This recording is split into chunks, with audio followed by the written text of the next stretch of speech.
Hello friends, welcome back.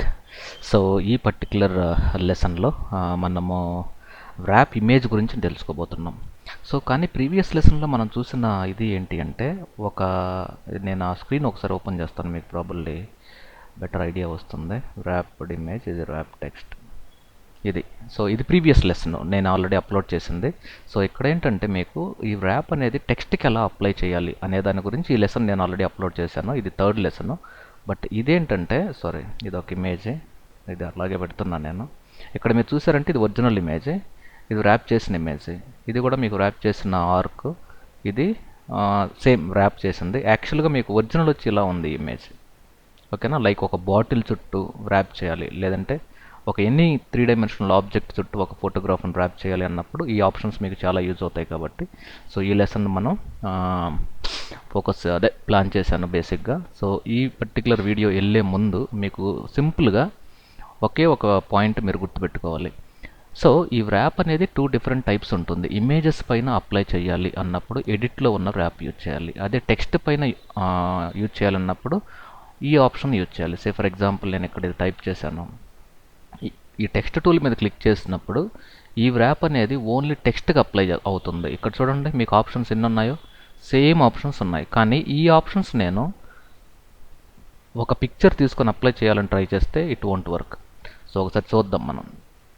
Same ఒక YouTube screen తీసుకొని take any picture. Say for example నేను ఒక పర్సనల్లో Telugu heroines something like this తీసుకుందాం. సో ఈ పర్టికులర్ ఏరియాని తీసుకొని నేను కాపీ చేసి ఇక్కడ పేస్ట్ చేస్తున్నాను, ఓకేనా. సో ఇప్పుడు నేను ఈ టెక్స్ట్ టూల్ క్లిక్ చేసినప్పుడు ఇట్స్ నాట్ ఎ టెక్స్ట్, దీనిపైన ఇది మీరు క్లిక్ చేస్తే పని చేయదు. సో అప్పుడు మీరు ఏం చేయాలంటే ఈ ఇమేజ్ యూజ్ చేసినప్పుడు ఎడిట్లో టెక్స్ట్లో ర్యాప్ అనేది యూజ్ చేయాలి. ఇక్కడ కూడా మీకు సేమ్ ఆప్షన్స్ ఆల్రెడీ అవైలబిలిటీ ఉంటాయి. ఇప్పుడు సే ఫర్ ఎగ్జాంపుల్ నేను ఆర్క్ క్లిక్ చేశాను. ఆర్క్ క్లిక్ చేసినప్పుడు ఈ పాయింట్ పట్టుకొని మీరు తగ్గించుకోవచ్చు. ఇదర్ మీకు బాటమ్ సైడ్ అవ్వచ్చు, లేదంటే మీకు అప్ సైడ్ అవ్వచ్చు. సో అలాగే మీకు ఎంటర్ క్లిక్ చేసినప్పుడు ఇది అప్లై అయిపోతుంది. ఇది. సో ఇప్పుడు కంట్రోల్ T క్లిక్ చేసినప్పుడు ఇది ఆర్క్ బేస్డ్ షేప్ అన్నమాట, ఓకేనా. Say for example same normal picture ఒకటి తీసుకుందాం. ఈ same picture but quick selection టూల్తో సెలెక్ట్ చేసేద్దాం ఈ పిక్చర్ని, ఓకేనా. సో ఇది. సో అలాగే ఈ హెయిర్స్ కూడా సెలెక్ట్ చేసేసుకుందాం. ఈ హెయిర్స్ ఎలా సెలెక్ట్ చేయాలనేది ఒక సపరేట్ వీడియో ఉంది కాబట్టి don't worry about it. So రిఫైన్లో దీన్ని పూర్తిగా ఎక్కువ చేసేద్దాం.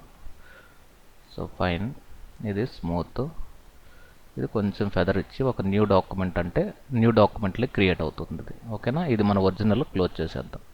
ఇది యాక్చువల్గా. సో ఇప్పుడు దీనికి కూడా అప్లై చేయొచ్చు మీరు ఎడిట్లో టెక్స్ట్ ర్యాప్ ఏ ఆప్షన్ కావాలి. ఇక్కడ చూడండి. సే ఫర్ ఎగ్జాంపుల్ నాకు ఎనీథింగ్ ఫిష్ ఐ తీసుకుందాం. చూడండి ఇది ఫిష్ ఐ అంటారు. సో బేసిక్గా మీరు ఇలా మూవ్ చేశారనుకోండి, చూడండి ఇలా వస్తుంది. ఇది యాక్చువల్గా ఫిష్ ఐ అనే షేప్ అనేది ఇలా వస్తుంది, ఓకేనా. ఫైన్. ఇప్పుడు నేను ఎంటర్ క్లిక్ చేస్తే ఆటోమేటిక్ ఈ డీఫార్మ్ చూడండి ఎలా అయిపోయిందో. సేమ్ మీకు ఒక normal shapes, say for example ఇంకొక చిన్న అసైన్మెంట్ చూస్తే మీకు బెటర్. అంటే ఫోటోగ్రాఫ్స్ యూజ్ చేయడం నాకు అంత ఇష్టం ఉండదు. సో డెల్ మానిటర్లో ఒక న్యూ లేయర్ తీసుకొని ఈసారి నేను ఏం చేస్తున్నానంటే ఒక సింపుల్ రెక్టాంగిల్ తీసుకుంటాను, ఓకేనా. ఫైన్. ఈ రెక్టాంగిల్ డూప్లికేట్ తీసుకోవాలన్నప్పుడు ఫస్ట్ డూప్లికేట్ ఒకటి తీసుకొని కంట్రోల్ T యూజ్ చేసి కొంచెం ఇంత గ్యాప్ కావాలి నాకు, ఓకేనా. ఇప్పుడు ఆల్ట్ కంట్రోల్ షిఫ్ట్ T కొట్టినప్పుడు మీకు అన్నీ ఆటోమేటిక్గా అవే డూప్లికేట్ అయిపోతాయి. ప్రతిసారి ఆల్ట్ పట్టుకొని డ్రాగ్ చేసుకుంటూ వెళ్ళాలి అన్నప్పుడు ఇది చాలా టైం కన్జ్యూమింగ్ ప్రాసెస్ కాబట్టి ఇది ఈజియెస్ట్ మెథడ్. ఇంకా ఈజియెస్ట్ మెథడ్ ఏంటి అన్నప్పుడు ప్యాటర్న్ యూజ్ చేస్తే ఇంకా బెస్ట్. ఈ మొత్తాన్ని సెలెక్ట్ చేసి లేయర్లో మర్జ్ లేయర్స్ అనే ఆప్షన్ మీద క్లిక్ చేశాను. దానివల్ల ఏమవుతుందంటే ఈ ఇండిపెండెంట్ లేయర్స్ అన్నీ కంబైండ్ అయిపోయి ఒక సింగిల్ లేయర్గా ఫామ్ అవుతుంది. దీన్నే నేను ఫైనల్ అని రీనేమ్ చేశాను.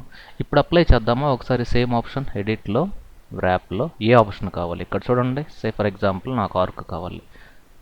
ఇది ఆర్క్. కంట్రోల్ మైనస్ క్లిక్ చేస్తే తెలుస్తుంది మీకు. ఇక్కడ మీకు చూడండి హారిజాంటల్గా ఎంత ఉంది, 0 ఉంది. నేను దీన్ని తగ్గించుకోవచ్చు చూడండి. సో లేదంటే ఇక్కడ స్లైడర్ని పెట్టి కూడా మీరు ఇలా డ్రాగ్ చేసుకోవచ్చు ఇలా. ఓకేనా. సో దీన్ని వర్టికల్ డిస్టార్షన్ అంటారు ఇలా. ఓకేనా. సో ఇదే మీకు ఆల్రెడీ ఆ స్క్రీన్లో చూసిన సింపుల్ అసైన్మెంట్ ఇదండి. సో ఇలా వస్తుంది. ఇలాగే మీరు సర్కిల్కి కానీ పిక్చర్స్కి కానీ ఎనీ ఆబ్జెక్ట్ మీరు ఈ ర్యాప్ అనేది చాలా ఈజీగా అప్లై చేయొచ్చు. సే ఫర్ ఎగ్జాంపుల్ ఈసారి నేనేం చేస్తున్నానంటే ఒక పిక్చర్ తీసుకొని, సో ఈసారి ఇక్కడ వెక్టర్స్లో సే సంథింగ్ ఇది తీసుకుందాం. ఓకేనా. ఇది తీసుకొని ఇక్కడ చూడండి, ఈ ఏరియాలో నేను ఇంకొకటి ఏదన్నా సే ఫర్ ఎగ్జాంపుల్ సంథింగ్, సో ఇది తీసుకుందాం. ఈసారి ఈ కాపీ చేసేసి ఇక్కడ పేస్ట్ చేశాను, కానీ కంట్రోల్ T అనే ఆప్షన్ ద్వారా దీని సైజ్ తగ్గిద్దాం బాగా. ఓకేనా. సైజ్ తగ్గించి ఇప్పుడు రైట్ క్లిక్లో సేమ్ ర్యాప్ ఆప్షన్ ద్వారా మనం ఇలా తగ్గించుకోవచ్చుగా ఇక్కడ. సో ఈ పాయింట్స్ మీకు ఎగ్జాక్ట్గా ఇక్కడే ప్లేస్ చేస్తే మీకు ఎగ్జాక్ట్గా అది ర్యాప్ అయిపోతుంది ఆ విధంగా. ఓకేనా. సో ఇక్కడ సో ఈ పాయింట్ని ఇలా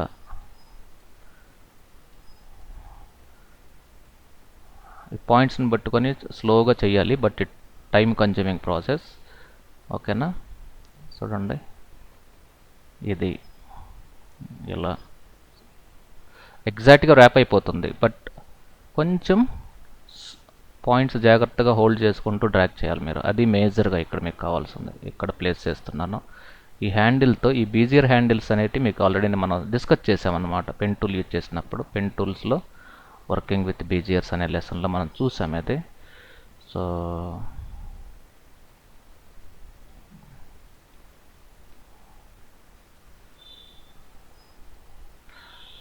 ఫైన్. సో దీన్ని ఇప్పుడు నేను కొంచెం ఒపాసిటీ తగ్గిస్తే ఇక్కడ ఎక్స్ట్రా వచ్చింది. ఈ ఎక్స్ట్రా వచ్చిన ఏరియాను కూడా మీరు రిమూవ్ చేసుకోవచ్చుగా. సే ఫర్ ఎగ్జాంపుల్ ఒక పెన్ టూల్ తీసుకొని, లేదంటే ఎనీవే జస్ట్ మీకు యాజ్ ఏ ఇది బిగినింగ్ యాజ్ ఏ ఒక స్టూడెంట్గా. సో నేను దీన్ని సెలెక్ట్ చేసుకొని సో కొంచెం ఫెదర్ ఇద్దాం. రిమూవ్ చేసేటప్పుడు ఫెదర్ ఇస్తే అది లైట్గా మిక్స్ అయిపోతుంది మీకు. అది ఒక 3 ఇచ్చేసి రిమూవ్ చేశాను. ఫైన్, ఇలా అన్నమాట. ఓకేనా. ఫైన్. సో ఇదండి ర్యాప్ గురించి. సో ర్యాప్లో మీకు ఫస్ట్ తెలుసుకోవాల్సింది ఏంటి అంటే, టెక్స్ట్ ర్యాప్ ఏమో ఓన్లీ ఫర్ టెక్స్ట్కి మాత్రమే పనిచేస్తుంది, కానీ పిక్చర్స్ పైన అప్లై చేయాలి అన్నప్పుడు మనం ఎడిట్లో ఉన్న ర్యాప్ను మాత్రమే యూజ్ చేయాలి. సో మీరు దీన్ని యూజ్ చేసి మీరు చాలా అసైన్మెంట్లు చేయొచ్చు.